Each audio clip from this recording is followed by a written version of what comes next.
Здравейте с видеото на Smartphone BG, аз съм Георги и днес ще ви покажа Samsung Galaxy Note 4, последният флагман на компанията, който заедно с Galaxy S5 трябва да е основно оръжие на компанията във високия ценови клас. Galaxy Note 4 е представителят с по-просторен дисплей, осигуряващ на потребителя функционалност и удобство при изпълнението на редица задачи, за което на помощ идва и традиционно добрият стилус. Ще започна обаче с дизайна и изработката. В новите серии смартфони на Samsung вече виждаме присъствие на метал. Радостта ми обаче беше сравнително кратка, защото металът съставя единствено частта с рамката около дисплея. Да, рамката около дисплея вече е метална и много красива, полирана и с приятно скосени ръбове. Все пак капакът на батерията е запазен от традиционната пластмаса на компанията с традиционно гъвкавото си естество.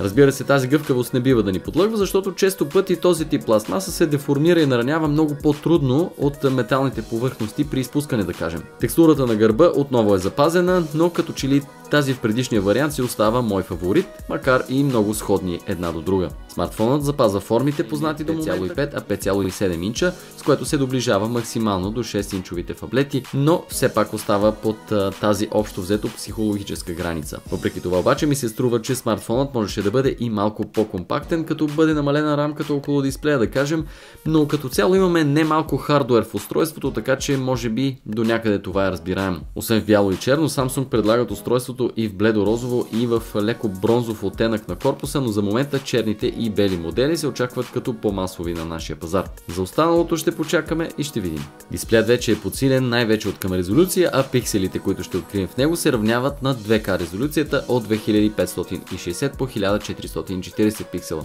Отново технологията е Super AMOLED, която освен великолепни цветове носи и енергоефективност на дисплея. Така че качествата на дисплея са официално дебютира на българския пазар, моделите им започнаха един по един да посещават студиото на Smartphone BG. Днес във видеото ни ще ви покажем Lenovo S580, който е 5-инчов смартфон с двусимова поддръжка и определено има с какво да се похвали. Това е интересен модел, чийто корпус е пластмасов, но пък изглежда и се усеща солиден, много лек и тънък. Успява някак симпатично да пасне в длънта и понякога е лесно да се обърка с 4,7 инчов вариант. Чертите му са сдържани и определено не може да се каже, че дизайнът е категорично отличаващ се, но той има своя специфичен чар и още първият контакт с смартфона ще ви впечатли. Теглото е в рамките на 130 грама, дебелината ще ви изненада приятно. Ще ви изненада и задната част на корпуса, която е фино и симпатично. Този смартфон изглежда някак необяснимо симпатично. Определено си струва човек да го усети в ръка, за да разбере, че и наглед непретенциозните смартфони имат какво да предложат. Екранът е със сравнително висока, но пък налагаща се като обичайен стандарт резолюция от 720 по 1280 пиксела. Разбира се, имаме IPS матрица, като при всеки уважаващ себе си нов смартфон, пък бил той и в по-нисък ценови клас. Късотата на пикселите е повече от удачна в този случай и със сигурност ще ви предостави приятна за окото картина. Тук трябва да отбележа, че на моменти дисплеят не реагираше на докосванията ми по най-бързия начин, което обаче не бих категорично счел като недостатък. Тестваният от мен модел представлява предпроизводствена единица и съм склонен да мисля, че това ще бъде отстранено в финалните модели на пазара. Поради тази причина ми се струва някак несправедливо да обвиня S580 в нещо подобно. Все пак цялостният ми опит с смартфона е повече от удачен и едва ли това може да развали впечатлението. Qualcomm Krite 400 платформа заедно с видео Adreno 305. Не най-мощната конфигурация на пазара, но достатъчно производителна, за да бъде поставена в средните класове, както по мощност, така и спрямо цената си. 1 ГБ е оперативната памет, което също е в рамките на стандарта за класа. Два слота за стандартни SIM карти, а редом с тях пък ще намерите и четец на карти памет. Приятно впечатление ми направи факта, че батерията предлага една идея по-голям заряд от сходните в ценовия диапазон модели 2150 мАч при обичайни около 2000. С това комбинираната Wi-Fi употреба и мобилен интернет би трябвало да ви осигури 2 дни адекватна работа. Разбира се, това зависи от актуалното потребление и обичайните ви дейности. Подробни тестове на модела и неговите хардуерни възможности ще намерите на News Smartphone BG. Характерен белег за смартфоните на Lenovo е липсата на подменю с приложения в операционната система, както и модифицирания интерфейс. И ако успях да стана голям привърженик на скъпите модели на компанията с техния елегантен и изчистен Pametni telefoni kompanije koja je obilježila gotovo cijelu IT epohu pobuđuje uvijek pozornost. Apple je i ove, kao i prošle godine, zasio na prvo mjesto najuspješnijih brendova. Kompanija je 9. rujna 2014. lansirala 4,7-inčni iPhone 6 i nešto veći 5,5-inčni iPhone 6 Plus. Oba noviteta predstavljena su zajedno, a to je prvi put da je Apple istovremeno izbacio dva različita telefona.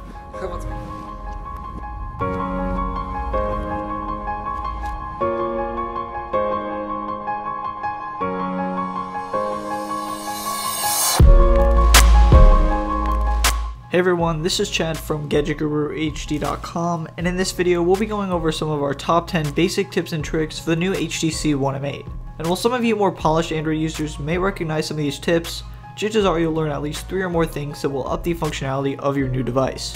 Now the first feature that we will be showing off is how to change your home screen. And the easiest way to go about doing this is by first long holding the screen, then choose home screen and wallpaper, and then navigate to the area of choice to set the home screen. And in my case, I'll use the preset HTC wallpapers and click a nice grass background. Tip number 2 is adding apps and widgets to the home screen. And like before, we'll long hold the home screen, but this time we'll click on apps and widgets. Upon tapping, we'll be greeted with all of our applications, and here we can scroll through them and long hold each one and drag it onto the home screen of our choice. There's also a nice little search icon just in case you can't find the app you're trying to look for.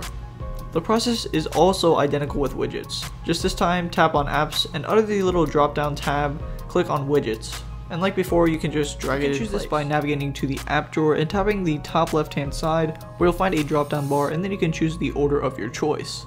You may have already noticed that my app drawer is actually 4x5 rather than the default 3x4. Now the 3x4 ratio doesn't do justice to the M8's 5-inch display, so you can easily change that by tapping on the right hand 3 dots and click on grid size and then 4x5.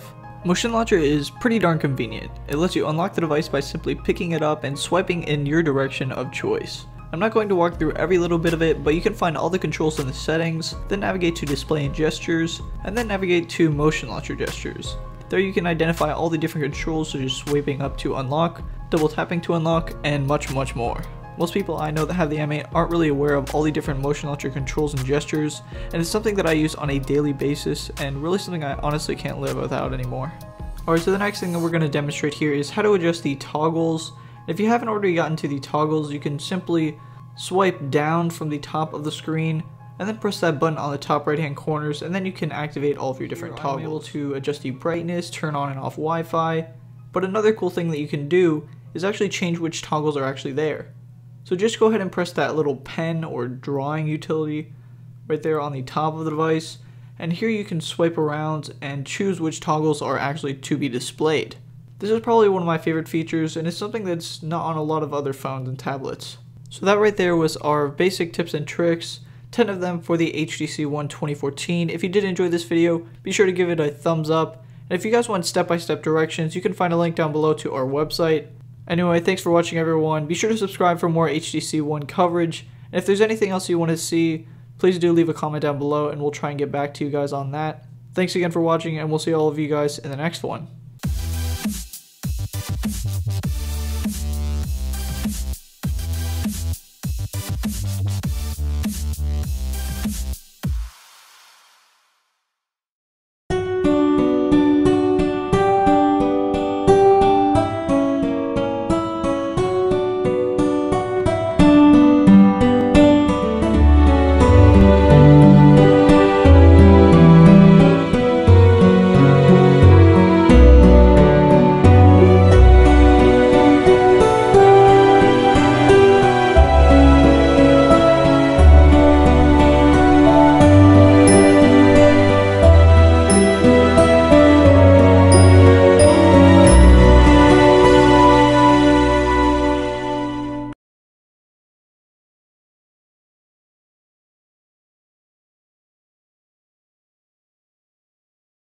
With a vibrant 5-inch display and quad-core processor, does the Nokia Lumia Icon have what it takes to compete with some of the best Android phones today on the market? I'm Chang Wen for Gotta Be Mobile. Join me in this video review as we take a look at the Nokia Lumia Icon for Verizon Wireless. The Nokia Lumia Icon is Verizon's first flagship Windows Phone 8 device to compete against the AT&T Nokia Lumia 1520. Rather than an unwieldy 6-inch display, the Icon sports a more modest 5-inch display, which makes it a little bit more comfortable to hold in the hands and definitely a lot more comfortable to pack in your pocket when you're not using the smartphone. The device does have a 5-inch Full HD 1080p display, which is vibrant and colorful and is very readable even under direct sunlight. It has a slightly curved display that uses Gorilla Glass 3, and the Icon has somewhat of a more muted and understated design. Unlike Nokia's other flagship devices that uses the Fabula design, the Lumia Icon has a design that's very reminiscent of the Nokia Lumia 928, with more angular or straight side edges and a back that curves slightly towards the rear. So it's not a pillow top design with curved sides and a curved back that curves upwards where the screen attaches. What's new in this iteration is that the side is made out of machined metal now, so it's machined aluminum side, and a polycarbonate back to keep things rather light and trim. However, despite the use of polycarbonate and metal, the Icon does feel substantial, and it definitely feels a lot heavier than some of the other 5-inch smartphones on Android today, such as Samsung's Galaxy S4 as well as Sony's Xperia Z. Despite that fact, the Nokia Icon does have some already optimized for more conservative hardware. All in all, the Nokia Lumia Icon with the optical image stabilized 20 megapixel Zeiss camera, dual LED flash, and rich recording is a very highly capable piece of equipment, and photographers and videographers should take a serious look at it. However, it still feels like the platform is maturing, but is not quite yet matured. So you won't find some of the more serious improvements until Nokia updates this with Windows Phone 8.1. And we've seen a lot of rumors about Windows Phone 8.1 rumored right now. So hopefully we're going to see more of the of a unified notification system, separate volume controls, because right now if you adjust the volume, it's the same volume control for both the ringer, the notification, as well as for multimedia. So the same volume would be playing for watching videos as well as for the ringtone that you have set on the phone. So with Windows Phone 8.1, you can set different volume controls there, supposedly based on the leaks that we've seen. So overall, this is still the best Windows Phone device on Verizon's network, and it is one of the best. It's only the second Windows Phone device to feature a quad-core processor and full 1080p display.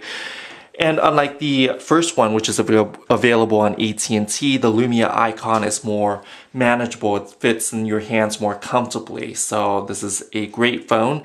But when compared to other flagship devices like Samsung's Galaxy S4 and even some of the newer ones that are coming out or rumored to come out, including those from LG, Samsung, and HTC, it's yet to be seen how the Lumia Icon will stack up to those devices. I'm Chung Nguyen for Gotta Be Mobile. Visit us at gottabemobile.com and search for the Lumia Icon review, where we will give you our full thoughts and opinions on the smartphone. Thanks for watching, and join us next time.